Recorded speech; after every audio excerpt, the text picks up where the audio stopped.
So tough break there for Scotty, but here we are underway in the final. A little bit of a change up now. It's an 18-minute jam session. We add 3 extra minutes to the clock. Riders are going to run in order as to how they qualified for the finals. The runs are 40 seconds in length. The best possible run score you can get is a 50. It's your 2 best runs totaled together. They'll hopefully get you on the podium here in Foz do Iguaçu. Daniel Sandoval, only 18 years of age, the hand plant there. Had a little rough spot at the start of this run, and it gets a little tricky. These guys are tired from riding earlier. Well, the heat is definitely a factor, as you heard Scotty talking about earlier. So fatigue, definitely a factor in that as well. But this is Daniel Dares. He and Scotty have traded off gold medals the last 7 years in a row at this event. Scotty down. Daniel's hungry for another gold. And this run is linking it together right now. That's a big cut no-hander out of the deep end of the pool. And Daniel's flowing. He's got the experience. He's got the gold medals. He knows what it takes. Experience. That's the key right there. He's done this before, and like you said, he knows what it takes. However, remember, we talked about this earlier. Broken left kneecap last summer this event, and he's still not 100%. We're never 100%. We being people that ride BMX bikes, but you know, you do what you can under the circumstances, and he's making the most of his chance right now. Gary is the master at high-speed lines, a master at unique transfers, and if he links it all together and stays on his bike, I mean, he's placed really well in this event many, many times. Nice big floating 360 over what we call the volcano feature. Once again, look up the top right-hand corner screen. There you go, unique line. The clock in red, that is the run clock. It's a 40-second run clock. The clock to the left of that, that's how much time is left in the overall session. Nice. Using the rail feature, you're not seeing much of that. Like I said, we didn't see a lot of that in either heats 1 or 2 to get to this final. Well, look out. On course right now, this is Dennis Anderson. He's got a couple of silver medals for the making good bar to tuck. Bar spin to tuck no-hander, you call that. There's a lot to fit in, especially when you're dealing with an 11-foot deep bowl. He kind of got a little lost there coming back over that volcano. Seemed to slow down the speed just a bit. Well, he's such a natural rider. Lost for Dennis Anderson, you barely even see it because he's right back on his line instantly. Feeble to bar spin in, to me, those sort of tricks will be rewarded. It's throwing something tech and look tricky into a run, and he hasn't slowed down. He's keeping the flow going. Bar to bar back. This run is awesome. 2 seconds, 1 and if he pulls this, that's a big if. Yes. Pat Casey just charging it. He did really well coming into this to get into the final heat. Doing a little burn there, like he's taking his old Cold Candy BMX track that he grew up on. And a double whip, 270 over the hip. Yeah, he's been on fire. He was the top guy coming out of heat number 2, and he's pretty much picking up where he left off there. With the flare again, Ellie, we talked about this earlier, drifting the opposite direction. Throwing the bars in there, if I saw that right. I can't say. I think he threw the bars. Too bad for, like, one little mess up like that at the end, you know, landing low, and that could be the difference in a point or 2 or 3 in your final score, because you got to figure individual judges might each deduct a point there, but that was a sick run. Well, look how tightly everybody's grouped from Dares up to Anderson, a 34, a 33, a 35. Kyle Baldock on course right now. He was your top qualifier coming out of heat number 1.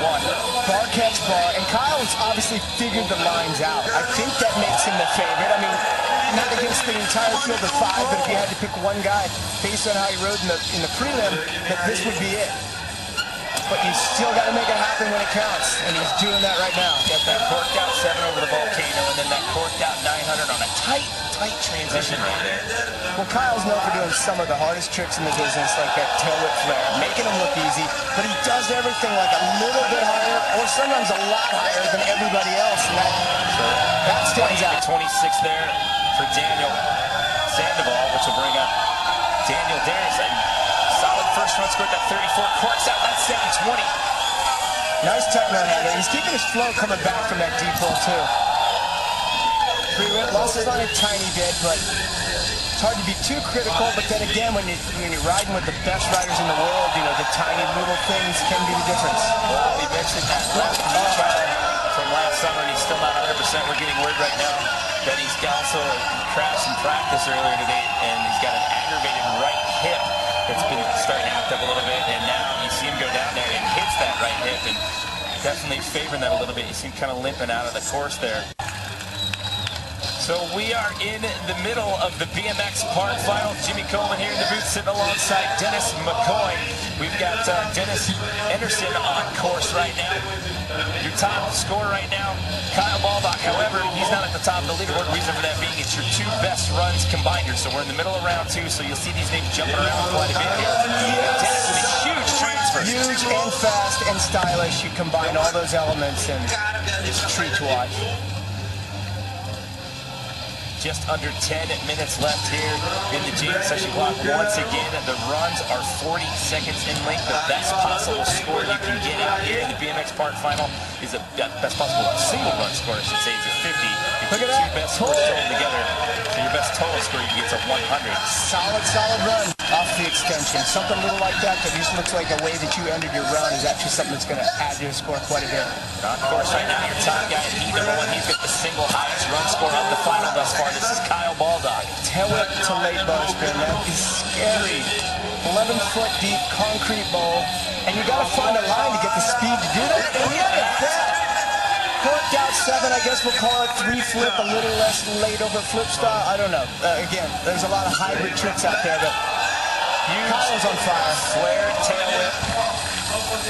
And just land it. And again, I mentioned this on the last run. Look at the pace. Look at how fast he's flowing through the course.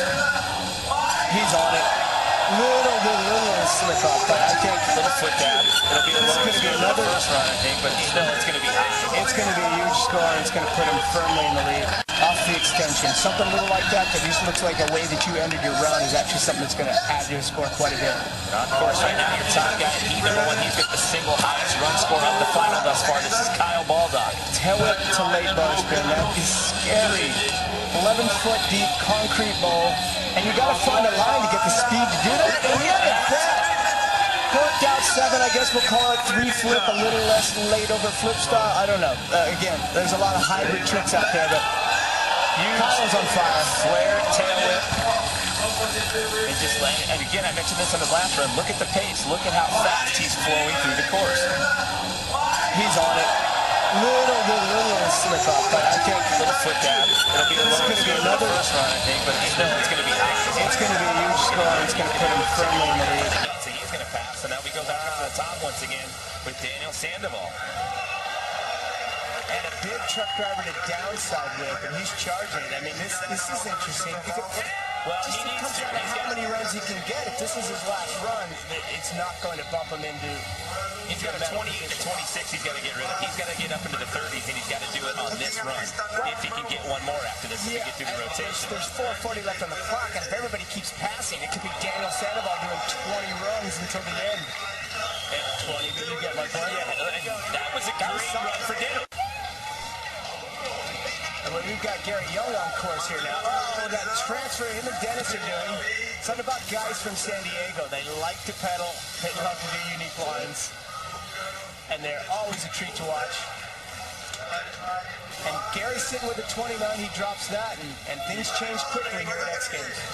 Gary's sitting down at 5th right now with a 33 and a 29. He'd like to get rid of that 20. Big transfer there for Gary.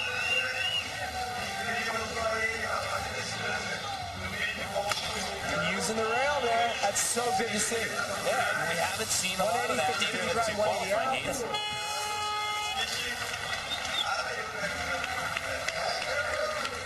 That's a solid run by Gary. He's got a little bit of a scratch on the chin there as well. Yes, so we keep moving along with Pat Casey now. Dennis still sitting in a medal position right now, though. He's in a silver medal position at this point in time. And Gary Young better to score by a fair amount. Pops and Creditaires. Top 3 still, though. Kyle Baldock, Dennis Anderson, and Pat Casey. Remember, Kyle Baldock didn't go in the last round. He passed as well, said he needed to take a break from the heat. Pat is doing that alley-oop bar spin flare, like he's just got it wired. So I guess he does have it wired. It's the same way every time. So there's the run clock for Pat Casey. Will Baldock take this next run? We're on the 2-minute mark, so this looks like, barring any more passing, this will take us through. This will be the last round.